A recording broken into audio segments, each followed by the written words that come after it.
국민학교 입학식은 4월이었다. 나는 또 수단 두루마기를 입고 엄마 손잡고 산을 넘어 학교에 갔다. 점잖은 동네 아이들이라 과연 우리 동네 아이들하고는 달라 보였다.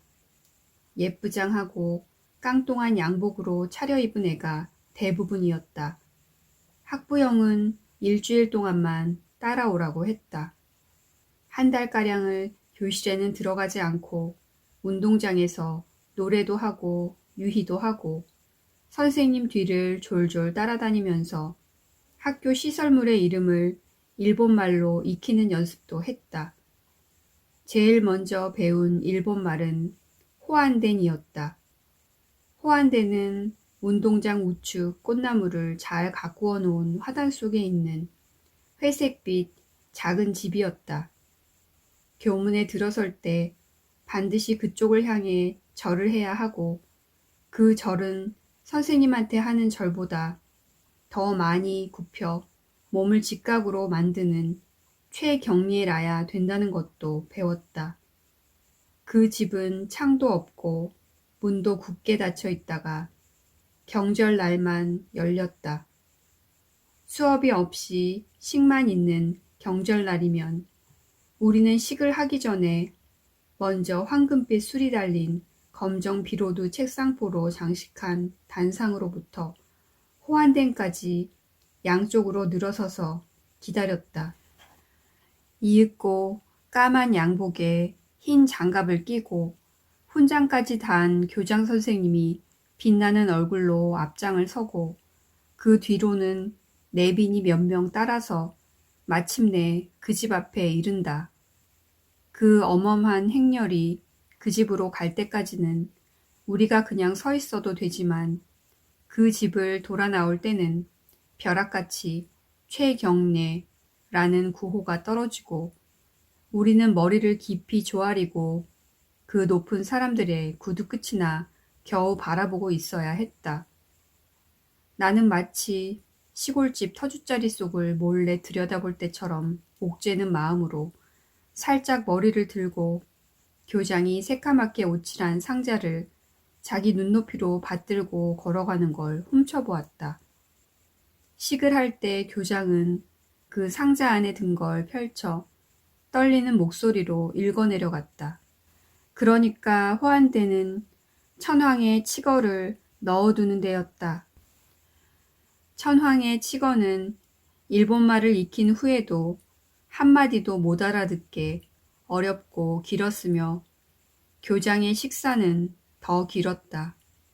여기저기서 쓰러지는 아이가 생길 정도로 지루한 시기였지만 끝나면 모찌를 2개씩 나누어 주었다. 그 재미로 줄이 참듯 영문 모를 식을 참아냈다. 호환된 다음으로 우리가 꼭 알아둬야 할 일본말은 변소였다.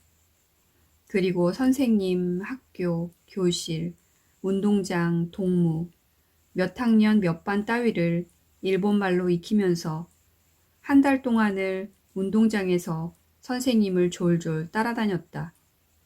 입학하자마자 조선말은 한마디도 못 쓰게 하고 눈에 보이는 사물과 행동을 일본말로 반복해서 주입시켰다. 모든 사물이 거듭 태어났다. 나처럼 일본말에 대한 사전 지식이 하나도 없는 아이에겐 여간 힘든 시기가 아니었다. 그러나 엄마는 글씨만 공부인 줄 알았다. 오늘도 글씨는 안 썼냐? 하고 물어보고는 비싼 월사금 받고 아무것도 안 가르친다고 불만스러워했다. 월사금은 80전이었다. 아이들은 거의 다 1원짜리 한 장하고 저금통장하고 가지고 가서 거스름돈 20전은 저금을 했다. 엄마는 80전씩만 주다가 내가 다달이 저금하는 아이들을 부러워하자 가끔 90전씩 줄 때도 있었다.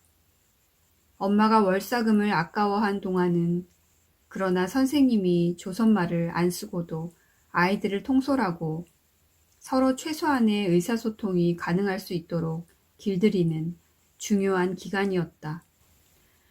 선생님은 예쁘고 향기로웠다. 엄마가 말하는 신여성이란 바로 저런 여성이로구나.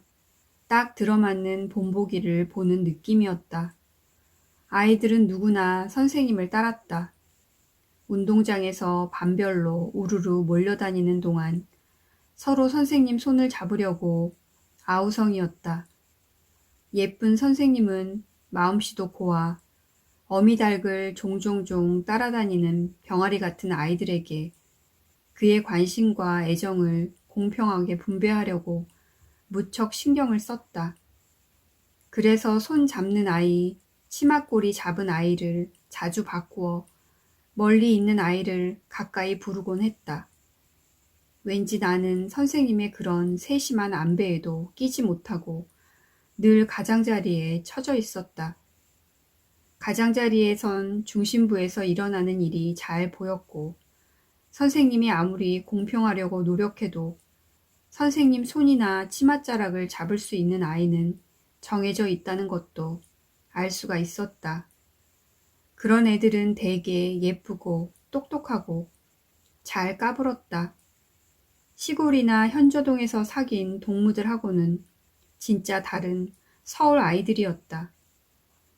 나는 중심부의 그런 애들을 입을 해 벌리고 침을 흘릴 정도로 부러워하고 시기도 했지만 닮을 자신은 없었다. 사람에겐 누구나 죽었다 살아나도 흉내 못 낼 것 같은 게 있는 법인데 나에겐 그게 집단의 중심이 되는 것이었다. 교실에 들어와 교과서에서 제일 먼저 배운 건 봄이 왔네, 봄이 왔네, 어디서 왔나? 산에 왔네, 들에도 왔네 하는 일본 말이었다. 교과서엔 벚꽃이 활짝 피어 있었고 노래로도 배웠다. 사직공원에선 이미 벚꽃이 지고 있었고 나는 매일 산을 넘어 학교에 다니고 있었지만 진짜 산과 진짜 봄에 갈증을 느꼈다. 내가 넘어 다니는 인왕산 자락엔 쑥 하나 돋아나지 않았고 바위가 부스러진 것처럼 메마른 흙에선 겨우 아카시아가 악착같이 자라고 있었다. 아카시아는 우리 시골에선 한 번도 못 보던 새로운 수종이어서 도무지 정이 들지 않았다. 게다가 그 나무 그늘에선 아무것도 자라고 있지 않아 뻔한 길을 벗어나 숲으로 들어가 보고 싶은 유혹을 조금도 느낄 수가 없었다. 산에 독특한 향기도 없었고 새의 지저김도 없었다. 문둥이도 만나지 못했다. 몰래 나무를 해가다 들킨 여자들은 틀림없이 현저동 여자들일 거라고 생각하면서 나는 두려움과 수치감을 느꼈다. 통학길은 늘 혼자일 수밖에 없었다. 엄마는 나를 문 안에 있는 학교에 밀어넣을 생각만 했지 같은 또래를 사귈 수 없는 게 얼마나 큰 불행감이 된다는 걸 이해하려 들지 않았다. 나는 외로울 때마다 동무보다는 시골의 뒷동산을 더 많이 그리워했다.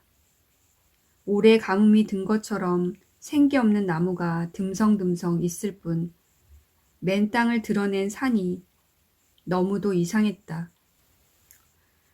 나는 산도 들과 마찬가지로 무진장한 먹을 것을 생산한다고 믿었고 아이들하고 친한 먹을 것은 역시 나무 위보다는 그 그늘에 있다고 알고 있었다.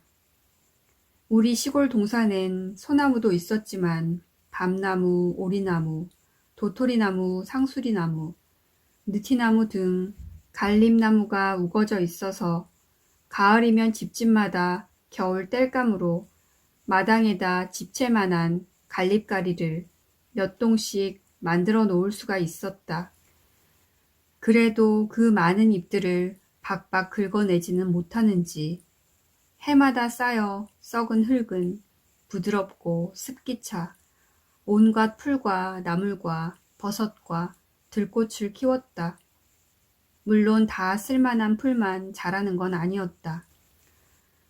뒷간 모퉁이에서 뒷동산으로 난 길엔 달개비가 쫙 깔려 있었다. 청아한 아침 이슬을 머금은 남빛 달개비꽃을 무참히 짓밟노라면 발은 저절로 씻겨지고 상쾌한 환희가 수액처럼 땅에서 몸으로 옮아오게 돼 있다. 충동적인 기쁨에 겨워 달개비 잎으로 피리를 만들면 여리고도 떨리는 소리를 낸다. 그러나 동산으로 진입하기 전 등성이의 풀숲은 아이들 머리통이 겨우 남실될 만큼 극성스럽게 자랐다. 그런 풀숲에서 벗어놓은 뱀의 허물을 발견하는 일도 드물지 않았다. 보잘것없는 허물도 있었지만 혹시 산속에 신선이 내려왔다가 비가 마려워 끌러놓은 허리띠가 아닐까 싶게 새하얀 바탕에 무늬가 섬세한 허물도 있어서 나도 모르게 그 근처를 두릿두릿 인적을 찾을 적도 있었다. 실상 신선이 살 만큼 거하거나 수려한 산도 아니건만 그랬다. 일단 허물을 발견하면 집으로 걷어가야 했다. 뱀 허물을 옷장 속에 간직하면 재수가 좋다는 미신이 우리 마을엔 있었기 때문에 어른들한테 산나물이나 버섯보다 더 환영을 받았다. 잘 자란 풀밭엔 을에 날카롭게 날이 선 고약한 풀이 숨어있게 마련이어서 뱀 허물을 얻는 대신 종아리를 난도질 당하는 수가 있었다. 그럼에도 불구하고 우리 마을 뒷동산은 아기처럼 부드럽고 만만하면서도 신비와 생명력이 넘치고 있었다. 서울 아이들이 알기나 할까? 쫙 깔린 달개비꽃의 남색이 얼마나 영롱하다는 걸, 그리고 달개비 이파리엔 얼마나 고운 소리가 숨어 있다는 것을, 달개비 이파리의 도톰하고 반질반질한 잎살을 손톱으로 조심스럽게 긁어내면 노방보다도 얇고 섬세한 잎맥만 남았다. 그 잎맥을 입술에서 떨게 하면 소리가 나는데 나는 겨우 소리만 냈지만 구슬픈 곡조를 붙일 줄 아는 애도 있었다. 나는 숨 넘어가는 늙은이처럼 헐벗고 정기 없는 산을 혼자서 매일 넘는 메마른 고독을 스스로 위로하기 위해 추억을 만들고 서울 아이들을 경멸할 구실을 찾았다. 사직공원에 벚꽃이 지고 나면 이윽고 온 산에 비릿한 전내를 풍기며 아카시아 꽃이 피어났다. 아카시아 꽃이 만개하자 산의 아이들이 산에 떼를 지어 다니면서 사냥질하듯 모질게 탐스러운 가장귀를 꺾어서 꽃을 따먹었다. 너무 큰 가장귀를 꺾으면 살린 감독이 뛰어나와 아이들 손목을 비틀어 비명을 내지르게 했다. 그런 애들도 주로 못 사는 현조동 아이들이었다. 새끼 밥만으로는 온종일 입이 궁금할 나이이기도 했지만 감독한테 들켜서 도망다니고 야단 맞는 재미에 더 그러는 것 같았다. 아이들이 한바탕 휩쓸고 지나가면 꽃들이 넝마처럼 시든 아카시아 가장비가 여기저기 널브러져 있었다. 아카시아 꽃도 처음 보는 꽃이려니와 서울 아이들도 자연에서 곧장 먹을 걸 취한다는 걸 알게 된 것도 그 꽃을 통해서였다. 잘 먹는 아이는 송이째 들고 포도송이에서 포도를 따먹듯이 차례차례 맛있게 먹어 들어갔다. 나도 누가 볼세라 몰래 그 꽃을 한 송이 먹어보았더니 비릿하고 들쩍지근했다. 그리고는 헛구역질이 났다. 무언가로 입가심을 해야 들뜬 비위가 가라앉을 것 같았다. 나는 불현듯 싱아 생각이 났다. 우리 시골에선 싱아도 달개비만큼이나 흔한 풀이었다. 산기슭이나 길가 아무데나 있었다. 그 줄기에는 마디가 있고 찔레꽃 필 무렵 줄기가 가장 살이 오르고 연했다. 발그스름한 줄기를 꺾어서 겉껍질을 길이로 벗겨내고 속살을 먹으면 새콤달콤했다. 입안에 군침이 돌게 신맛이 아카시아 꽃으로 상한 비위를 가라앉히는 데는 그만일 것 같았다. 나는 마치 상처난 몸에 붙일 약초를 찾는 짐승처럼 조급하고도 간절하게 산속을 찾아 헤맸지만 싱아는 한 포기도 없었다.